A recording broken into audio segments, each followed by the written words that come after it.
안녕하세요. 까치살모입니다.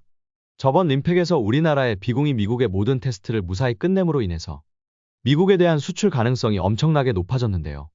그때 당시 비공은 무인 수상정에 탑재되어서 발사되었으며 모든 과정이 무인으로 이루어졌습니다. 그리고 그 당시 제가 분명히 비공의 발사가 모두 무인으로 이루어진 건 엄청나게 중요한 일이며 당연히 우리나라도 비슷한 시스템을 개발할 것이고 이게 수출 효자 상품이 될 거라고 이야기했는데요. 오늘은 그 이야기를 좀 더 구체적으로 해볼까 합니다. 그 전에 앞서서 최근에 흑표 전차의 기술 유출 사건이 있었는데요. 사람들이 이걸 좀 오해하는 것 같아서 이 문제에 대해서 좀 이야기해 보도록 하겠습니다. 분명 흑표에 대한 기술 유출 사건이 있었지만 이건 사람들이 이야기한 것처럼 정보가 북한에 넘어간 게 아닙니다. 정확히 이번에 유출된 정보는 화생방 양압장치에 대한 기술이고요. 이것과 관련해서 S사에 근무하던 직원이 A사로 이직하면서 양압장치에 대한 기술을 A사로 넘긴 겁니다. 한마디로 정보가 북한에 넘어간 게 아니라 경쟁사에 넘어간 겁니다. 이번 사건이 일어난 이유는 여러분도 알겠지만 이번에 K1 전차에 드디어 화생방 양압장치와 에어컨이 설치되는 건 다들 아실 겁니다. A사는 바로 이 사업에 참여하려던 회사였고 그래서 흑표의 양압장치의 정보를 빼돌려서 그걸로 K1 전차의 양압장치 사업에 진출하려 했던 겁니다. 그래서 이번 정보 유출은 북한에 정보가 넘어간 게 아닙니다. 그리고 솔직히 이것보다 더 중요한 정보 유출이 있었는데요. 정작 사람들은 그 이야기는 하지 않더군요. 실제로 최근에 북한의 우리 무기에 대한 정보가 유출되는 사건은 따로 있었습니다. 그건 다름 아닌 우리나라의 금강 백두 정찰기에 대한 정보입니다. 금강 백두가 뭔지 다들 아시죠? 금강은 우리나라의 영상정보 정찰기이고 백두는 신호정보 정찰기입니다. 그런데 최근에 이 금강과 백두 정찰기의 교범을 만드는 회사의 정보가 북한의 해커들로 보이는 조직에 의해서 유출되었습니다. 당연히 교범에는 백두와 금강의 정확한 정보가 실려 있었고 그리고 특히 신호정보 수집기인 백두는 얼마 전에 새로운 개량이 이루어졌는데 이 새로운 개량에 대한 정보도 실려 있었던 것으로 알고 있습니다. 그리고 이건 제가 과거부터 꾸준히 문제로 삼고 있었던 문제인데요. 이번에 정보가 유출된 회사는 대기업의 협력업체로 금강 백두를 관리하는 대기업에게 바로 금강과 백두의 교범을 납품하던 회사입니다. 이게 왜 제가 심각한 문제라고 보냐면요. 지금도 날마다 북한의 해커들에 의해서 우리의 군사기관은 물론 방산업체들도 계속 공격을 받고 있습니다. 그래도 대부분은 다 방어를 해냅니다. 그런데 문제는 이런 대기업의 부품 등을 납품하는 중소기업들이 문제입니다. 이런 회사들은 정말 보안의식이 낮습니다. 저도 과거에 정말 여러 번 목격한 건데요. 분명 우리 군에서는 군사보안으로 보호하고 있는 장비를 어떨 때는 중소기업들은 버젓이 자신들의 제품 목록에 전시하고 상세 정보까지 공개를 해버리는 경우가 많습니다. 그리고 서로 그러하지 않다고 해도 자신들이 다루는 장비의 중요성을 느끼지 못하고 보안이 너무 취약한 경우도 많이 봤고요. 그래서 이번 경우도 결론은 북한의 해커들이 대기업의 방어막을 뚫을 수 없으니까 상대적으로 방어막이 약한 대기업의 하청업체를 노려서 해킹을 한 경우라고 할 수 있습니다. 그렇기에 이런 중소기업들의 보안 의식을 높여야 하고 그리고 중소기업에 대한 해킹 방지를 정부 차원에서 지원해야 한다고 생각을 합니다. 특히 문제가 되는 건 이번 일로 인해서 어렵게 개량된 백두의 개량이 거의 물거품이 되어버렸다는 것입니다. 결론은 북한은 이번에 탈취한 교범으로 금강이나 백두의 정확한 능력을 파악할 수 있고 그럼 금강과 백두의 감시정찰을 너무 쉽게 피해버릴 수 있게 되는 겁니다. 그래서 어렵게 개량된 백두의 개량이 완전히 물거품이 되어버린 겁니다. 앞으로는 중소기업들도 보안을 철저히 해서 다시는 이런 일이 발생하지 말아야 한다고 생각을 합니다. 그럼 다시 본론으로 돌아와서 무인수상정과 비공에 대해서 이야기해 보도록 하죠. 방위사업청은 지난 2024년 5월 31일에 정찰용 무인수상정 체계 설계 사업을 공고했고 6월 23일까지 업체로부터 사업 제안서를 받은 후에 올해 연말까지는 사업자를 선정할 거라고 했습니다. 그리고 이 사업에는 LIG의 해검과 한화의 해령이 참여하고 있고요. 이번 사업의 사업비는 총 420억이고 사업에 선정된 회사는 2027년 12월까지 전장 12m급의 무인수상정을 2척을 건조해서 납품해야 합니다. 그리고 이 정찰용 무인수상정의 무장은 12.7mm RCWS 한정과 대수상 레이더, 그리고 대잠소나를 탑재하게 됩니다. 이리에서 개발된 무인수상정은 우선은 항구 주변을 순찰하는 임무를 수행하게 되고 대수상 레이더와 수중소나를 사용해서 항구로 침투하는 적을 방어하게 됩니다. 그러다가 이런 식으로 운용해서 운용 노하우가 쌓이게 되면 해안 감시 레이더가 탐지하지 못하는 사각지대를 감시하는 임무를 수행하게 됩니다.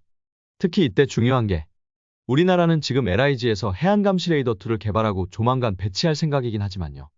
과거부터 해안 감시 레이더는 항상 문제가 되는 게 오경보였습니다. 한마디로 바다 위에 떠 있는 나무 조각 등을 북한의 반잠 수정 등으로 착각을 해서 잘못된 경보를 울리는 게 한두 번도 아니었고, 그래서 해안 감시를 하는 대부분의 장병들은 해안 감시 레이더를 믿지 않습니다. 물론 이번에 개발된 해안 감시 레이더 2는 당연히 A사 방식의 레이더로 해상도를 높였는데요.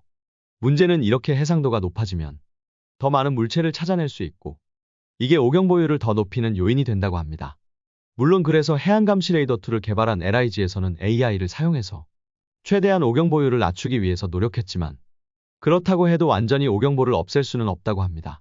그래서 앞으로는 해안 감시 레이더가 목표물을 탐지하면 사람이 가서 확인하기 전에 바로 무인수상정이 먼저 가서 확인을 하게 될 거라고 합니다. 이리하면 해안 감시를 담당하는 장병들의 피로도가 대폭 낮아지게 될 것입니다. 모든 감시 장비들은 오경보가 항상 문제이지만, 감시 장비에 오경보가 너무 많으면 그 장비를 운용하는 사람들은 더 이상 그 장비를 믿지 않게 되고, 경보가 울려도 그냥 스위치를 꺼버리는 경우가 많습니다. 그러나 해안 감시 레이더가 오경보를 전혀 발생하지 않게 만드는 건 불가능하고, 그래서 오경보가 울려도 최대한 병사들이 피로도가 쌓이는 걸 방지해야지만이 감시망에 구멍이 뚫리지 않게 되는 것입니다. 그렇기에 해안 감시 레이더에 경보가 울렸을 때 사람 대신 무인수상정이 먼저 가서 확인하는 건 상당히 중요한 문제라고 할 수 있습니다. 그럼 이번에 우리의 무인수상정 사업에 참여하고 있는 두 회사의 무인수상정의 특징은 각각 어떻게 될까요? 우선 당연히 과거 우리나라는 LIG가 주사업자가 되어서 해검이라는 무인수상정을 개발했지만, 한화에서도 해령이라는 무인수상정을 별도로 개발해서 이번 사업에 참여를 하고 있습니다. 당연히 무인수상정에 대한 기술력은 LIG가 더 높고요. 과거 LIG가 해검을 개발했을 때 해상의 각종 물체를 회피해서 기동하는 회피기동수를 개발했고, 그래서 해검의 특징은 아주 높은 자율 항해 능력입니다. 그러나 당연히 한화가 제시한 해령도 해령 나름의 장점을 가지고 있는데요. 우선 한화는 해령의 모형을 전시할 때 그 모형에 적어도 위성통신 안테나를 단 상태로 전시를 했습니다. 결론은 우리가 무인수상정 사업을 중단했다가 다시 시작할 수 있었던 건 우리나라가 드디어 적어도 위성통신을 확보했기 때문이며, 그러니 우리 군에 적어도 위성통신 사업을 하고 있는 한화는 무인수상정의 위성통신을 통합하는데 큰 장점을 가지고 있습니다. 그러나 분명한 건 한화가 적어도 위성통신 사업자이지 한화에게 독점권은 없다는 점입니다. 그래서 LIG는 당연히 자신들도 위성통신을 사용할 수 있다고 이야기하고 있고, 그래서 둘 다 적어도 위성통신을 사용할 수 있다면 당연히 자율항해 능력에 대한 기술력이 더 높은 LIG가 사업자가 되어야 할 것입니다.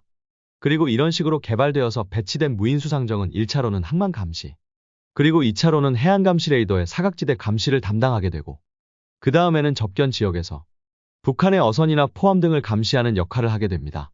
과거 제2차 연평해전 때 참수리 357함이 당했던 건 결론은 북한의 기습 공격에 의해서입니다. 그래서 앞으로는 바로 북한 함선이나 어선의 차단 임무는 유인함선이 아닌 바로 이 무인수상정이 담당하게 될 것입니다. 그래서 적이 기습 공격을 한다고 해도 1차적으로 피해를 보는 건 사람이 탑승한 유인수상정이 아닌 무인수상정이 될 것이고, 그럼 참수리 357정처럼 인명피해는 발생하지 않게 되는 것입니다. 그리고 당연히 이 무인수상정은 더 나아가서는 무장형이 등장하게 될 것입니다. 여러분도 많이들 알겠지만 무인수상정에 LAH 헬기에 20mm 발칸을 탑재한 모습이 공개되기도 했는데요.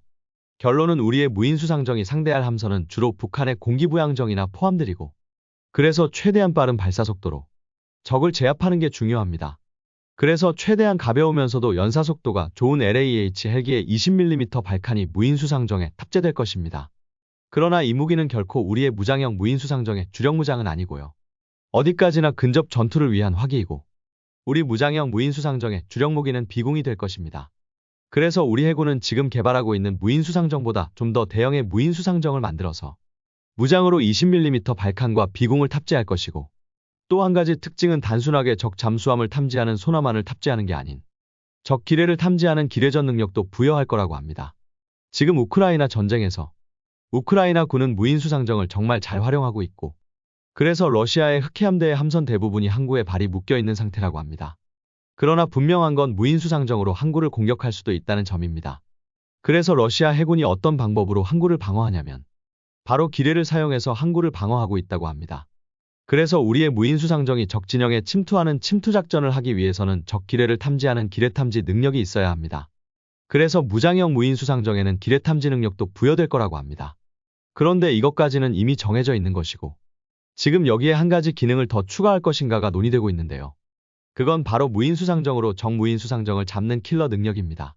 지금 우크라이나에서 우크라이나 군에 의해서 무인수상정이 잘 쓰이고 있지만 우크라이나 군대 말고도 무인수상정을 잘 사용하고 있는 단체가 또 있습니다. 그건 바로 후티 반군입니다. 후티 반군은 무인수상정을 만들어서 홍해를 지나는 각종 선박 등을 공격하고 있습니다. 그리고 당연하지만 후티 반군 같은 조직이 무인수상정을 만들 정도면 당연히 북한도 무인수상정을 만들 수 있다는 것이고, 그래서 우리 군도 북한이 무인수상정을 가지게 될 거라는 건 기정사실로 생각을 하고 있습니다. 그래서 우리 해군 내에서도 북한의 무인수상정을 방어할 방법을 논의하고 있고, 그 중에 하나가 바로 비공을 탑재한 무장형 무인수상정으로 요격하는 방법입니다. 다만 문제는 공기부양정이나 포함이 아닌 무인수상정을 잡는다는 건 결코 쉬운 일이 아니라는 것입니다. 당장 우크라이나 전쟁에서 러시아군만 봐도 우크라이나 군의 무인수상정을 방어하는데 상당히 큰 어려움을 겪고 있고, 그건 역시 작은 함선이 사람이 타고 있는 함선은 할 수 없는 격렬한 회피기동을 하면서 접근하기 때문입니다. 그래서 분명 러시아도 많은 수의 무인수상정을 격침하고 있지만 또 많은 수의 무인수상정이 살아남아서 러시아 함선을 덮치고 있습니다. 물론 무인수상정이 가장 위험한 건 기습적인 공격이지만 기습적인 공격이 아닌 알고 있는 공격이라고 해도 러시아군은 전부 막지 못하고 있다는 것입니다. 그래서 우리 군도 북한의 무인수상정을 방어할 다양한 방법을 연구하고 있고, 그 중에 하나가 바로 무장형 무인수상정을 활용한 요격입니다. 한마디로 무인수상정으로 무인수상정을 잡는 것으로, 그리고 이 과정은 저번 림팩에서 미 해군이 보여준 것처럼 모든 과정이 무인으로 이루어지게 될 것입니다. 그래서 하늘의 해상감시 무인기로 적의 무인수상정을 포착하고, 만일 이걸 함선이나 육상에서 탐지하려고 하면 무인수상정의 크기가 작기 때문에 탐지거리가 줄어들 수밖에 없습니다. 그래서 공중의 해상감시 무인기가 탐지하는 게 가장 좋습니다. 그리고 그 다음에 이걸 적어도 위성통신을 통해서 무장형 무인수상정에게 전달을 하고, 무장형 무인수상정은 이 정보를 바탕으로 북한의 무인수상정을 요격한다는 시나리오입니다. 물론 이건 우리가 개발한 것도 아니고 지금 미국이 우리 비공을 가지고 구축하려는 시스템을 그대로 우리도 만들겠다는 것입니다. 그래서 북한의 무인수상정을 방어하는 가장 강력한 수단은 바로 우리의 무인수상정이 될 것입니다. 당연히 이런 수요는 우리만 있을 리는 없고, 사우디 등 많은 나라들이 적의 무인수상정을 방어하기 위해서 똑같은 시스템을 요구하게 될 것입니다. 그러나 문제는 지금 우리가 이런 개념을 정립하기 위해서 가장 핵심이 되는 건 바로 통신이고, 그래서 이런 개념을 정립하는데 가장 중요한 역할은 한화가 제공하는 원앱 적어도 위성통신입니다. 그러나 문제는 원앱은 민간회사이고, 그래서 언제든지 위성통신이 차단될 수 있다는 것입니다. 당장 이미 이런 일이 실제로도 있었습니다. 2022년에 우크라이나의 무인수상정들이 흑해함대를 공격하기 위해서 세바스토폴 항구를 타격하기 위해서 공격에 나섰는데요. 이 당시 일론 머스크가 우크라이나 군의 러시아 본토 공격을 차단하기 위해서 러시아 본토에서의 스타링크 사용을 차단해 두었고, 이걸 모르고 세바스토폴 항구를 공격하려고 들어가던 무인수상정들이 전부 통신이 끊겨서 임무에 실패한 적이 있습니다. 이것과 마찬가지로 우리가 지금 사용하고 있는 원앱은 민간 시스템이고, 그래서 다른 나라의 압력에 의해서 언제든지 차단될 수 있습니다. 당장 우리가 중국과 전쟁을 하게 되면 원앱이 중국과의 전쟁에 자신들의 시스템을 사용하는 걸 금지해서 차단해 버릴 수도 있는 것입니다. 그래서 우리나라가 이 적외도 위성 시스템을 주력통신 시스템으로 사용하지 못하고 보조용으로만 사용하겠다고 하는 것이고요. 그래서 이런 문제를 겪지 않으려면 우리나라 자체적인 적외도 위성통신망을 구축해야 합니다. 당연히 그래서 우리도 적외도 위성통신망을 구축하기 위한 준비에 들어가 있는 상태이고요. 그러나 문제는 우리의 자체적인 적외도 위성통신망을 구축하기에는 시간이 너무 오래 걸린다는 것입니다. 그래서 지금은 임시로 원앱을 사용하고 있는 거지만 제가 이야기한 것처럼 원앱은 언제든지 사용이 차단될 수 있다는 위험이 있습니다. 그래서 우리의 무인수상정 시스템을 완성하려면 우리나라 자체의 적어도 위성통신망을 최대한 빨리 구축하는 게 중요합니다. 아무튼 그래서 마치 1차 세계대전 때 항공기를 항공기로 요격하는 게 시작된 것처럼 앞으로는 적의 무인수상정을 요격하는데 무인수상정을 쓰는 시대가 올 것이고, 현재로는 우리의 무인수상정으로 적의 무인수상정을 요격하는 가장 효과적인 무기가 우리의 비공이라는 이야기입니다. 그렇기에 정말 앞으로 비공은 엄청나게 많이 팔려나갈 것입니다. 왜냐하면 이런 수요는 전 세계 대부분의 국가가 필요한 수요이기 때문입니다.